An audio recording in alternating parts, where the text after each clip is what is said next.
শশী, শশী, শশী, শশী, কোথায় পালাচ্ছ তুমি? কার থেকে পালাচ্ছ? নিজের থেকে, নিজের জীবনের থেকে? এটা কি সম্ভব? তুমি পুরো দুনিয়াকে ফাঁকি দিতে পারো, কিন্তু নিজেকে, নিজেকে কি করে ফাঁকি দেবে? নিজে থেকে পালিয়ে কোথায় যাবে তুমি? আমি পারবো না নিশ্চিত, মাকে দেওয়া কথা আমি ফেলতে পারবো না, কিছুতেই না। শশী, আমার দিকে তাকাও, আমার কথা শোনো। আমার জীবনে মায়ের জায়গা কোথায় তুমি তো ভালো করে জানো। তুমি তো ভালো করে বোঝো যে মাকে আমি সবকিছুর ওপরে রাখি।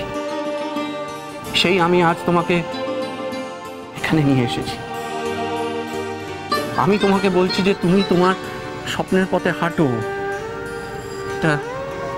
এটা জানা সত্ত্বেও যে মায়ের এতে সম্মতি নেই। কেন বলো? কারণ এই সময়টা চলে গেলে আর ফিরে আসবে না শশী।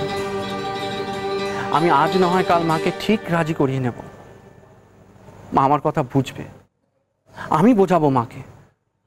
আমার বিশ্বাস, আমি জানি মা আমার কথা ঠিক বুঝতে পারবে, কিন্তু তার জন্য সময় লাগবে শশী, সময়। কিন্তু ততদিন এই সুযোগটা তো আর অপেক্ষা করবে না। আর এই সুযোগটা একবার চলে গেলে একটা বছর পুরো নষ্ট হয়ে যাবে। একটা বছর কম সময় নয় শশী। তুমি কেন বুঝতে পারছো না? কেন শশী, কেন তুমি তোমার স্বপ্নকে এভাবে মেরে ফেলতে চাইছো? কেন? তুমি তো আমাকে তাই করতে বলছো। একটা স্বপ্ন বাঁচাতে গিয়ে তুমি আমাকে আরেকটা স্বপ্ন মেরে ফেলতে বলছো। সেই স্বপ্নটাকে শেষ করে ফেলতে বলছো, যেটা একজন মা তার ছেলের বউয়ের জন্য দেখেছে। নিশিত, তুমি শুধু আমার স্বপ্ন দেখছো, একবারও মায়ের স্বপ্নের কথা ভাবছো না। মায়েরও তো তার ছেলের বউকে নিয়ে একটা স্বপ্ন ছিল, আর আমি সেই স্বপ্নের একেবারে উল্টো। তবুও মা আমাকে মেনে নিয়েছেন। তিনি চেষ্টা করে যাচ্ছেন আমাকে তার স্বপ্নের মতন গড়ে পিটে নিতে। আর তুমি আমাকে মায়ের সেই স্বপ্ন ভেঙে ফেলতে বলছো। না নিশি, আমি এতটা স্বার্থপর হতে পারবো না। আমি যদি এটা করি তাহলে আমি নিজের কাছে নিজে ছোট হয়ে যাব। কোনোদিনও আয়নার সামনে দাঁড়াবার সাহস হবে না আমার। আর এখানে মায়ের দোষ কোথায় বলতে পারো? মা তো তার ছেলের বিয়ে দেওয়ার আগে বলে দিয়েছিলেন তিনি কেমন ছেলের বউ চান। আমার দাদা ভাই তো সেটা মেনে নিয়ে আমার বিয়ে দিয়েছে। মা তো তার জায়গায় পরিষ্কার। তাহলে আজ আমি বিনা কোনো অপরাধে তাকে এত বড় শাস্তি দিই কি করে? আমি পারবো না। মায়ের স্বপ্ন শেষ করে সেই ধ্বংসের উপর দাঁড়িয়ে আমি আমার স্বপ্নের ইমারত গড়তে পারবো না।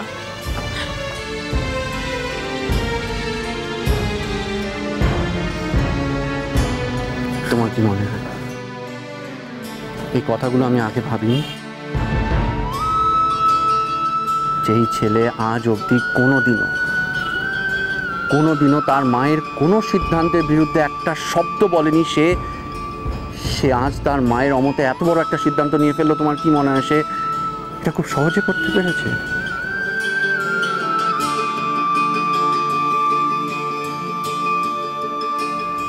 এর জন্য আমাকে নিজের সঙ্গে কত লড়াই করতে হয়েছে জানো? সে লড়াইটা একটা ছেলে আর একজন স্বামীর কর্তব্যের লড়াই।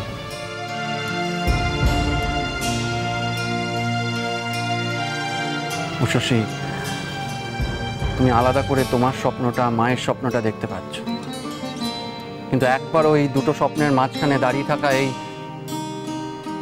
মানুষটাকে দেখছো না। মায়ের ছেলে হয়ে ভাবতে গেলে তোমার স্বপ্নটাকে ভেঙে দিতে হয়। তোমার স্বামী হয়ে ভাবতে গেলে মায়ের স্বপ্ন শেষ হয়ে যায়। করবো বলো তো, কি করব আমি? তুমি যদি আমার জায়গা থাকতে তাহলে কি করতে উষসী?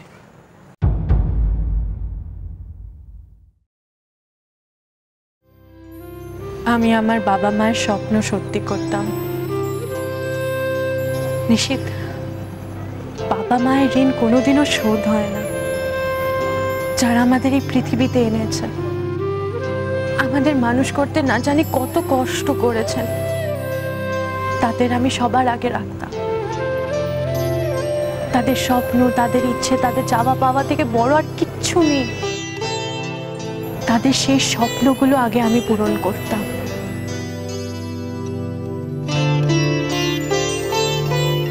কোথায় করছো উষসী? তুমি সেটা কোথায় করছো? যদি সেটাই হতো তাহলে তুমি এখন এখানে নয়, তোমার ক্লাসে হতে। কেন উষসী?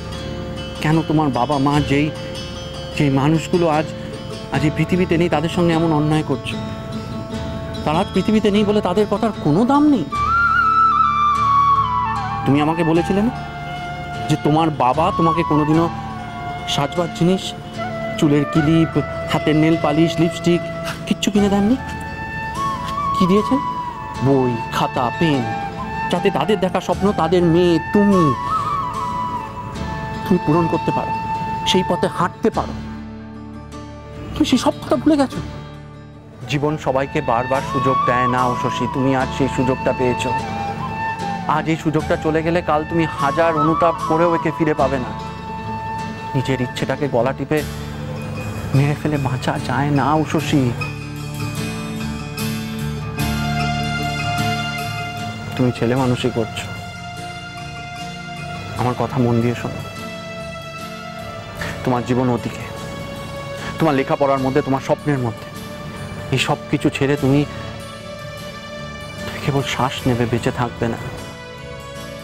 তোমার সামনে দাঁড়িয়ে থাকা সুযোগকে এভাবে ঠেলে সরিয়ে দিও না। দু হাত বাড়িয়ে আঁকড়ে ধরো, তাতে তুমি ভালো থাকবে, তোমার আশেপাশে সবাইকে ভালো রাখবে উষসী। এই সব কিছু ছাড়া তুমি অসম্পূর্ণ।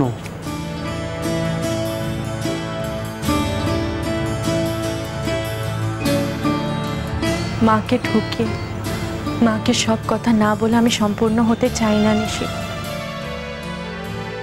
আমি শুধু একটা মেয়ে উষসী না, আমি তোমার স্ত্রী, তোমাদের বাড়ির বউ, কারোর পুত্রবধূ, কারোর বৌদি, কারোর যা, অনেকগুলো ভূমিকা আমার।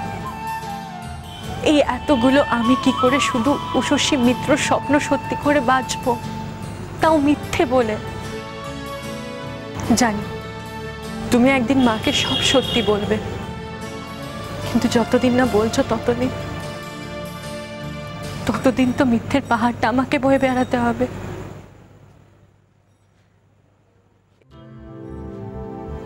এই সংসারে মিথ্যে বলাটা যে কতটা সাংঘাতিক, সেটা আমার থেকে ভালো আর কে অনুভব করেছে। একটা মিথ্যে লুকাতে আরেকটা, সেটা লুকোতে আবার একটা। না নিশি, এটা সম্ভব না। আর মা যখন সব সত্যি জানবে তখন তার কেমন লাগবে?